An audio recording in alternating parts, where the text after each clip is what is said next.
the correlation between happiness and quality of life. There is this weird divergence that we are observing right now. And at the same time that standard of living should be, continues to improve. And it's better to be born today than it has ever been to be born. This is just a fact. And this trend should continue. So what's going on? And I think somehow, despite people having more free time, so more freedom, more agency in their lives, you can do more today than you've ever been able to do.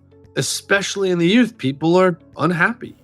Hello and welcome to today's episode of the Keynote Curators podcast. I'm Seth Dechtman, your Keynote Curator, and I'm welcoming to our podcast, Zack Kass. Zack, welcome. Thanks for having me, Seth. It is truly a pleasure to have you, and I'm excited to get this conversation started. You are known for a lot of different things, Zack. Great keynote speaker, on the forefront of technology and bringing OpenAI to market. But I want to talk about something that's near and dear to your heart, volleyball. Talk to me about your proclivity for beach volleyball. What is the pull? What is the attraction? Because where you are based out of in California, there's every possible activity in the world, right? And for you, it's beach volleyball. Why? Can you see my smile widening? Yeah. Yeah. You can't say volleyball without a smile. I grew up in Southern California specifically, and Santa Barbara, which is one of the three meccas of beach volleyball, really in the world. I mean, Hermosa, Manhattan, Santa Barbara, and growing up in Santa Barbara, when I was growing up, you didn't play beach; you played indoor, and you went and played on the beach. Now the younger generations are specializing, which makes a lot of sense, in the same way that some people are good at, a certain kind of stroke in swimming. We're starting to see as sports mature, they optimize and they specialize. But volleyball was just it still is really one of the most important things in my life. And it's how I learned to be an adult in many ways. I played volleyball at a very high level and got to do a lot of really cool things as a result of it. I played volleyball in high school and college, and then briefly after college. And I, basically credit it with learning how to participate in a social setting on a team, compete in healthy ways, set aspirational, ambitious goals. So for me, it represents much more than just the sport itself. Now, I love the sport, and I play beach volleyball almost every day that I'm home. I have a girlfriend who was an All-American, both indoor and beach. So she's the last of her breed. So what's it like? What's it like to be the second best player in the relationship? I mean, quite fun, to be honest. We play co-ed doubles, and I'm often the worst player on the court, and I have no issue with that. That's a lot of fun. And Adley will inevitably watch this and blush, but she's a legend in her own right. Well, I think her phrase to you is, Zack, the largest room in the house is room for improvement. So let's level up here, would you? Yeah. Well, if you watch this play, you'd realize that wasn't a very funny joke, but rather like a really honest criticism. I think, look, volleyball is just a super important thing to me. It's nice of you to call it out. I am working right now with a couple folks to start the women's beach volleyball program at UCSB. So I've put a bunch into that. I volunteer assistant coach at various places. It's just like, I think it's one of the most beautiful sports in the world. It's really healthy and good for you. Beach volleyball is one of these things. It's actually quite hard to learn, unfortunately, but if you can play every day, is actually one of these incredible sports that contributes to longevity, whereas many sports actually don't. They harm your bones at a certain age. Playing in the, jumping in the sand is actually just quite good for you. Yeah. So there's not much about volleyball I don't love. Yeah. I mean, in today's health and well-being moment, longevity is a term that's ubiquitous, and being barefoot on any surface, but really sand and that's right. The activation, it's just incredible. And then don't underestimate the difficulty and the challenge of moving around, where you're activating other muscle areas that you might not just on a brisk walk or a jog or biking or some other activity where it's more aerobic. So yes, you get it. Are you a USA volleyball ambassador?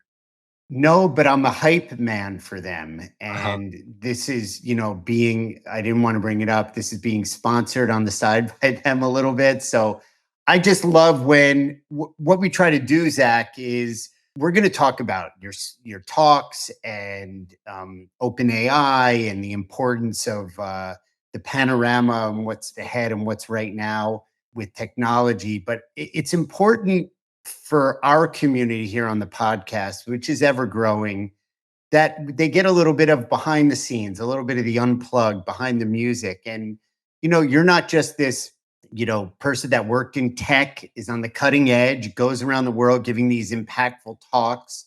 You're a tech optimist and all these things. But, it's an important aspect of who you are. I think it feeds, this, you have free time, you're drawn to the court, you're playing with your girlfriend. It's so, the thing that struck me is in all seriousness, you learn to be an adult, Mm. because something like volleyball, for me, it's tennis. It's a vehicle. Yeah, I also love tennis for what it's worth, Seth. Yeah, Tennis is my second favorite sport. it's a vehicle for all the attributes. Being outside, well, there is indoor volleyball, there's indoor tennis. Being healthy, I just got back from Europe. I was at events in Luxembourg and Milan. I brought my rackets. I played in both places. I met a 77-year-old coach who's from Serbia, played Davis Cup, and another young kid who was from Milan got injured, and he was the number one player at the University of Tennessee, and everything in between, and always working on different aspects of my game. So I can relate to it. When you're driving by, I know in Santa Monica on the way to Malibu and Pacific Palisades, all those courts, it's really up and down the coast, whether you're in Huntington or whatever. Do you just want to stop and go bump it around? Well, we play almost every day in Santa Barbara. So if we're driving by, if you can't actually see most of the courts from the road in Manhattan, but once you get to Hermosa, you can drive along just off the Strand and you see all the courts. I mean, what people don't realize either is like Hermosa Beach now, not that anyone would know or really care, but Hermosa Beach now isn't just the mecca of beach volleyball. It's like the only place to go play high level beach volleyball in the off season. So every national team runs their proverbial office Right. out of Their Hermosa. satellite office. Yeah, we're just, we're blessed in Southern California. Yeah, I There's so mean, much cool. and the climate's perfect. Yeah. I will say, with the Olympics coming up, it's not beach, but there is beach at the Olympics. Are you following it? What? Dial us in a little bit on kind of the current status of what's going on for the Olympics. Specifically volleyball. Yeah, Oh man, wow. I feel so honored. I happen to be following it very closely. So the US has three great chances to medal in volleyball this in Paris. Men's indoor, women's indoor, and men's actually that's not true. We have four good chances. Men's beach, women's beach. On the women's side, there are two exceptional there's one very good team, two exceptional women who make a very good pair, and they're gonna make a bunch of noise, and NBC has already started touting them. On the men's side, we have a really exciting team, Miles Partain and Andy Benesh, who are 20, 21, and 22 respectively, like young they barely started shaving. who maybe not even, by the way, they might be 20 and 21, but they are young guys who are reinventing the sport. So like Mm, they're jump setting, they're doing all these incredible things on the beach that like we didn't see 5 years ago. And they have a very good shot at a medal. They have a very good shot at podium. The second team, because every country sends two teams. right. Our second team right now is up in the air, and there's a Santa Barbara guy, Miles Evans, who has a shot at capturing the points. It seems like it's going to be Theo Brunner and Trevor Cray, but it might be Chase Budinger and Miles Evans, which would be so fun because then we'd have a Santa Barbara guy again in the Olympics. We've had a Santa Barbara representative 7 of the last 8 Summer Olympics Wow. in indoor and or beach. And so and Todd Rogers, a Santa Barbara native, is a 2-time medalist and 1-time gold medalist. So there's a lot to be proud of. On the indoor side, the men look good, but gosh, the competition is heavy. I mean, who do you have? Brazil is always really strong. Brazil looks incredible. Italy looks incredible. Honestly, France has had a good team. The Japanese right now probably could medal. I mean, that they're sort of reinventing the sport too. So Russia. Yeah. The men's indoor game there's so much parity, and these guys are so big and so athletic that you can sort of, anyone can sort of take over a match if they get hot. And Yeah. you see a lot of upsets. You see a fair number of upsets at the indoor game. And the way it's scored and the serving plays such a big Yeah, if you get someone part. back there who gets hot, someone Yeah. can rally 4 points off on a serve. They're hitting the ball 85 miles an hour, Yeah. and at some point, if you can win 4 points, if you can earn what we call earn, if you can serve and score a point versus siding out, Right. you earn a point. Sometimes you only need 3, and then that's the game because then everything goes back to side out, Yeah, I which know. I know. In tennis, they said Roger in his best 10 years only won 52% of the points, or something like that. Total. yep, So the margins, it's such rarefied air, but it's slim so margins. so small. I bet if you go back and look what Roger always like, Roger probably held serve some incredible percentage of the time. Like, Yeah, no, you couldn't, yeah. you just like couldn't break him. And I think his rules were, and I don't know how this would apply to volleyball. His rules were never in the net, like never dump one in the net, never wide, Mm. and never miss a return of a second serve. Mm. Those seem And like very good rules. Bet yeah, like, yeah, give your opponent a chance to make an error and don't give away an easy yeah, point. That's it. Yes, for sure. Those rules apply in volleyball. There's a term that I learned from a very legendary coach named John Lee, which was better the ball. In other words, if it's a medium pass, try to make a good set, try to make a great hit. And this sort of same rules apply here. yeah. So let's turn the corner here a little bit away from volleyball. I think we could continue. We haven't talked about Misty May or Karch Karai, and we might come back to that. Santa Barbara guy, Karch Karai. I was holding that trump card in my pocket, but for sure, another one who revolutionized the game. Mhm. Truly Yep. a real innovator. Yeah, And what was like the least athletic of the greats and just played harder and smarter than everyone else. yeah, and his name is known. I've lived overseas for over 20 years, and in Argentina, volleyball is also quite popular. And they play at a high level on the national team on the men's side as well. And anytime I told them I lived in Marina Del Rey in California, and they're like, Karch Karai, oh my Yeah. God, I traveled to Brazil to go see him play. And Wow. yeah, very, very cool. But I want to turn the corner a little bit into well-being, dare I say even longevity, but I want to fold it into work life integration. Mm. And stay with me on this. You're smarter than me, so you'll round it out. And it's kind of a question, but we're finding that we're more overworked. Job satisfaction is constantly on a low number, and you have brought to the forefront OpenAI and all of this other types of artificial intelligence.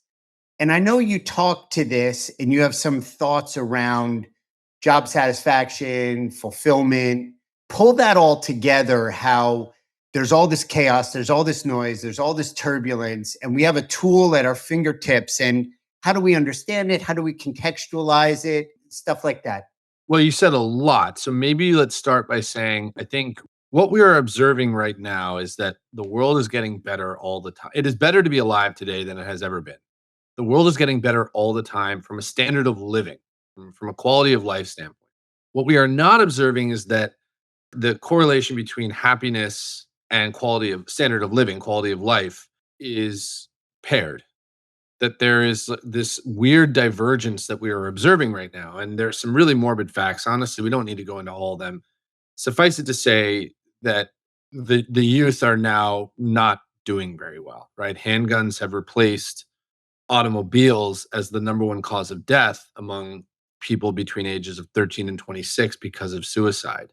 So we're observing some pretty scary trends from a mental health standpoint. At the same time, that standard of living should be, continues to improve, and it's better to be born today than it has ever been to be born. This is just a fact, and this trend should continue. So what's going on? And I think, quite honestly, I have a pretty strong opinion on this, which is that it is a result of screens and social media, that we have replaced community, time with friends and family, hard introspective work with banal, short, worthless, arguably, and now what's proven to be exceptionally addictive content and food. And And hyper negative. and exceptionally negative. That's exactly right. This is a very good point. And so what we're observing is somehow, despite people having more free time, so more freedom, more agency in their lives, you can do more today than you've ever been able to do, especially in the youth, people are unhappy. And, it actually polarizes in the youth and in the particularly elderly. People describe the future as being bad. And what's crazy is we can intellectualize that the future will be better than the present. I mean, we can intellectualize this, but gutturally, sort of intuitively, we're not feeling this. And I draw a pretty hard and fast rule at this point, opinion, I should say, that this is a result of screen time. This is a result of screen time and social media. And the biggest mistake we made in raising this generation was giving them phones. We should never have given them phones. They didn't need them. Every generation prior to that was fine. Phones should be kind of like cigarettes, earned once you have the ability to decide if you want to be addicted to something. What's really sad, I think, is we're going to look back on social media and this sort of device craze, not as nicotine, but as heroin Mm, comparative. I wow. think that it is just so incredibly addictive and so incredibly destructive in a way that cigarettes actually never were, which is incredible to say. And sugar is our cigarettes. Sugar is this generation's cigarettes. Cell phones are something entirely different.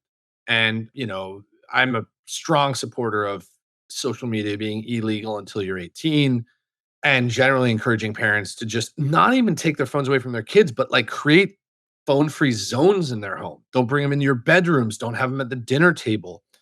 Find interesting, exciting ways to connect with each other in person. Because if you live in the United States and you're listening to this right now, it means you're at a socioeconomic status where you can make these kind of choices, right? I'm not like talking to someone who is right now without agency. I'm not, like I'm talking to someone right now who has a bunch of freedom and a bunch of money to spend and a bunch of time to spend.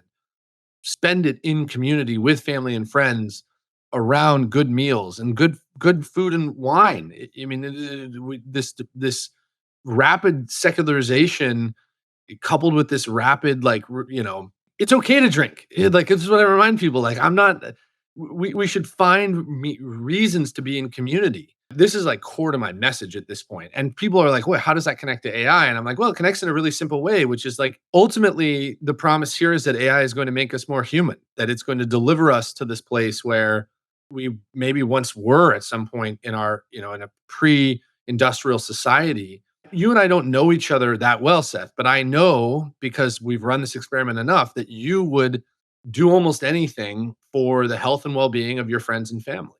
And Totally. this I know to be true because this is true for me, as it turns out it's true for most people.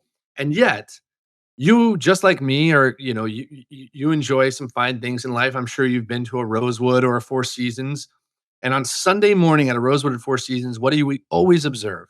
Like, death, taxes, and a very successful business person, both men and women, on their phone at breakfast on a Sunday morning with their family gathered around them. And this to me is like the ultimate mark of Yes. society. And we look at Yeah. these people and we say, oh, they must be so successful. Yeah. They must be so wealthy. Like Yeah. they have to work on a Sunday morning on vacation. And it's like, if they're doing that there, where are they ever spending time Or off? even worse, it's not work. It's just don't doom scrolling. Even You're right. worse. You know what? You're right. There's so we've so warped our minds that we Yeah. actually just need to be on our phone. You're Yeah. right. I give everyone the benefit of the doubt in those settings, but Yeah. it's true. Maybe you just I can't be. Maybe you I just just cannot be with your friends and family. Yeah, I'll share with you a spring break miracle we had. Okay. We were at one of these hotels just last week and nobody could connect to the hotel's Wi-Fi except for me. I did my level best. I was patient. I did the restarts. I did updates. Okay, nothing. And there was a little kind of for the first kind of 10 to 12 hours. I did then use it as a lever and I was like, okay, I'll call the manager. And, one of my daughters was like, Dad, you always stay at these kind of hotels. They know you or whatever. 6 nights, not till we got back home. We found shark teeth in the marsh. We went walking on the beach. We would have done all of this stuff anyway, but the texture, Zach, and the deeper connection was And my kids don't have phones. They have iPads, Mhm. and they're How hard to old are catch. they? They're 10. Okay. No Apple Watch, and I'm not hyper vigilant, but they do drop them off before dinner in my office Yeah, and at my home office. And there's nothing in the morning. So it's kind of like they have a little period before homework or whatever, yeah. but not whatever. We're conscious of it. What bums me out is that the energy I have to use to govern it. But it's a price that I want to and willing to pay. You know, But you, of all the things you have to govern, I mean, it's not that expensive to govern.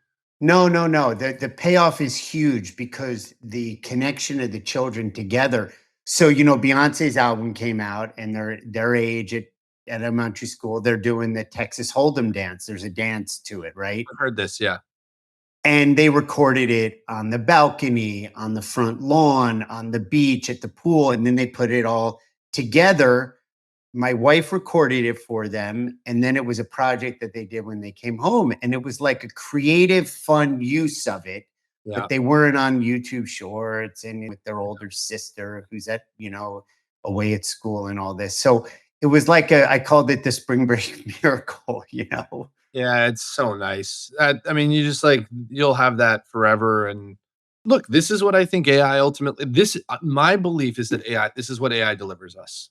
That we actually find out that we have overworked ourselves so much that we are delivered far from where we ought to be in this post-industrial society. Capitalism has all sorts of incredible benefits. Namely, what we don't appreciate is innovation. Capitalism drives innovation in incredible ways that other forms of government and other economic systems just have not historically. It has incredible costs. Inequality is obviously one of them, and overworking is another. And we are observing this right now. And I think the ultimate promise of AGI is that it will actually give us the time to do the things that humans love doing. Our happiness function is not actually correlated to the amount of money that we make or the amount of status that we have, which is exactly what our job provides us. And is in fact correlated to some other really interesting things. And it's not to say that true happiness cannot be found in a job. I'm not actually arguing that at all. I'm just saying for most people, their job is not actually delivering them closer to the thing that lifts us all up. This is the thing that gets me most excited for an AGI world. I see I use it at a very nursery school, kindergarten level. I'm dipping my toes into it.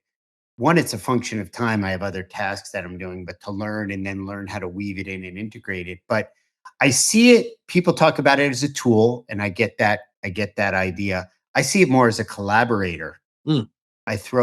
I'm making it up. I'll throw a poem out and then I'll say, hey, clean it up or what do and we'll go back and forth until I get the prompt right or the iteration right that I want. And I feel like, I'm collaborating with something more than just using the hammer to put a nail in.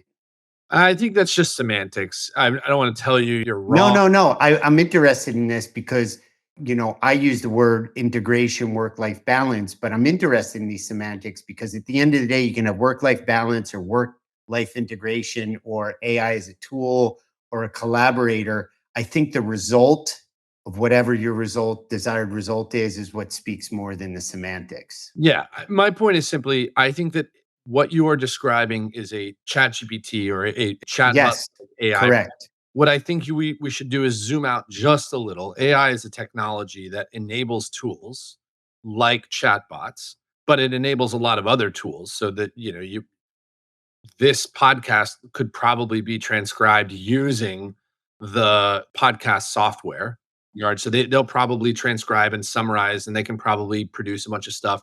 There's AI there. So we should call it first and foremost a technology that enables tools. One of the tools that enables, as you've just described, is ChatGPT. And ChatGPT has a bunch of really cool features. It can create, which is what you've described, this creative process, or generate. It can explain. You give it content, it can explain. It can extrapolate. So you give it content, it can add more. It can sort of interpret, although not really, and it can summarize. And it can, do a lot to create and modify and make sense of lots of things in our world. And that's incredibly valuable for almost everyone who does knowledge work. And my encouragement to everyone is to lean into this. Go find opportunities to use this technology. It doesn't bite, and it doesn't make you transhuman. It doesn't actually take the fun away of doing things. In fact, in many cases, it just delivers you more fun because it strips out all the computational stuff that you can really enjoy doing anyways. We were talking today. I gave a talk today, and one of the things that someone people asked, "What's everyone's favorite personal or just uses of AI?" And for ChatGPT, one, it's I don't hire attorneys anymore, which is amazing. That saves me a bunch of money and time. But we were going back and forth, and the list includes describing a bunch of things that you're interested in eating that night and asking it to produce a menu and tell you what ingredients you need to buy, giving ingredients that are in your cupboard and asking it to produce a really good recipe, asking it for activities, rating the activities. Hey, I got two kids, 10 years old. What should I do with them today? These are the sports they're into. This is how much lawn space we have. This is, the nearby Yeah. park, whatever. There are incredible ways to use this technology on a personal basis that can really enrich your life. I want to shift gears again just a little bit, keeping the through line of the best ways, methods of utilizing this technology in the world of speaking. You give a lot of talks, you go to a lot of different conferences, all different sizes, all over the world. And, some events are produced on purpose, a little bit more analog, a little bit more intimate, or they want to have a rustic feel to it, or the industry or the organization, it just isn't aligned with their virtues. Yep. And then on the other hand, you've spoken to thousands of people in big arenas, maybe a theater in the round where there's IMAX screens. But at the heart of all of that are the meeting professionals, which are the chief cook and the bottle washer, right? They're dealing with security, signage, rooms, registration, sound checks, AV, content from people giving talks, speakers, and everything and anything in between, catering, food and beverage, outside activities. Where do you see this technology best used, optimized? Just a few little tidbits there. You mean by the folks doing the physical work to to produce these events? Yeah, the meeting professionals. You're at a conference right now. You're heading to one overseas. You're in touch with somebody who's telling you be here for the sound check. I mean, the honest answer, Seth, is sometimes AI isn't actually a fit. It's not actually, a square peg round hole. Like you don't need AI to do everything. I think, it's funny is we always thought that AI was going to, we have this fear that the blue collar jobs are the ones that get, replaced because that's what the industrial revolution did. The AI revolution is coming for the white collar, the knowledge work jobs. And there are all sorts of reasons that's good and bad. But in a physical realm, it's not obvious right now that there are many good applications for AI until we improve robotics and computer vision. There are ways that like AI can support with troubleshooting problems in the physical world, but we don't yet actually observe that AI is equivalent to humans from a robotic standpoint, right? Boston Dynamics has come a long way. Their dog, that those mini characters are really good, and we are getting really close to humanoid robots that can cook and clean and do imprecise but important tasks around the house. I still want a pilot in my cockpit. Like there are a ton of business processes in the physical world that I want humans in the loop for, For sure. and that's just going to be true for a long time. For sure. Yeah, the autonomous vehicles and people playing video games, it just, they even have a disclaimer, right? That you have to still be attentive or pay attention. It's kind of like their little legal loophole out. We're piloting the cockpit. We're about to land this plane, Zach. So just bear with me. You know, That's funny because I was just about to leave. uh, keep your seatbelt on for a moment. You talked about the blue collar and the knowledge work. The last thing I'd like you to share with our community here, our tribe, which not only are meeting professionals, but they are people that own small businesses, medium-sized businesses, all sorts of professionals, accountants, lawyers. What do you say to those who either what the two things? What's the biggest misconception? And what's the thing that people in a misconception kind of way fear the most? Yeah. Okay, I can answer this. So there are two things that people worry most about in my experience at a individual level. At an enterprise level, there's, infosec and security and change management. But what do you and I at our core as individuals worry most about? The two most common things are, will AI take our jobs and will AI harm us?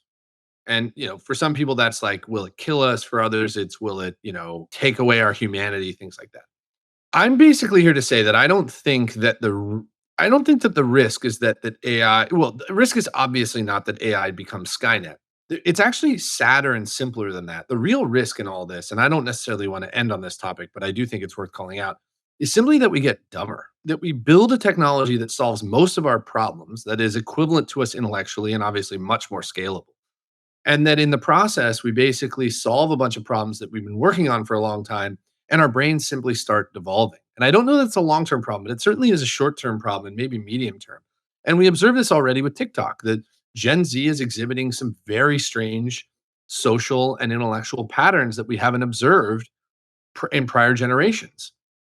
And I really worry about this theory of idiocracy, as I call it. I Yeah. really worry that if we're not careful, we will simply sort of devolve to a Wall-E state where we surrender ourselves to machines, not because the machines take over and say, you're ours now, but because we simply say, you know what, the most interesting thing we can do is eat food and consume content.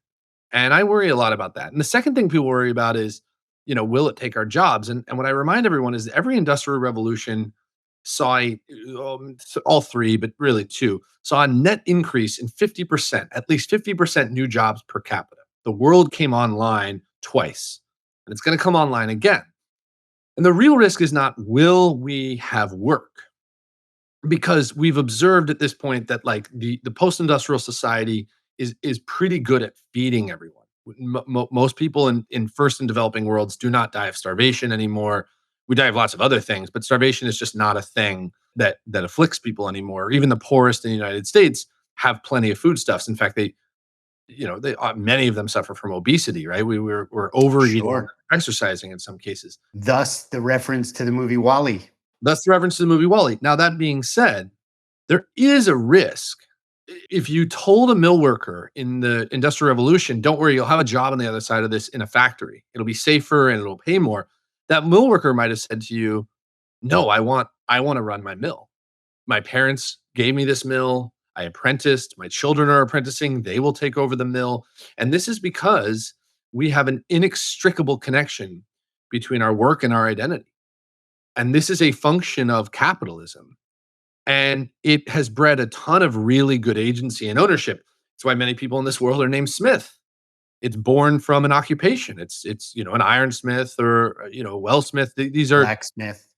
exactly. And so Smith is just a derivative of this this Connection, this this time that identity. we named ourselves after our occupation. So the real risk I think that we are facing is not a job crisis, but an identity crisis. I think that the identity displacement as a result of our jobs changing so much and so regularly is going to have incredible implications on our sense of self and purpose.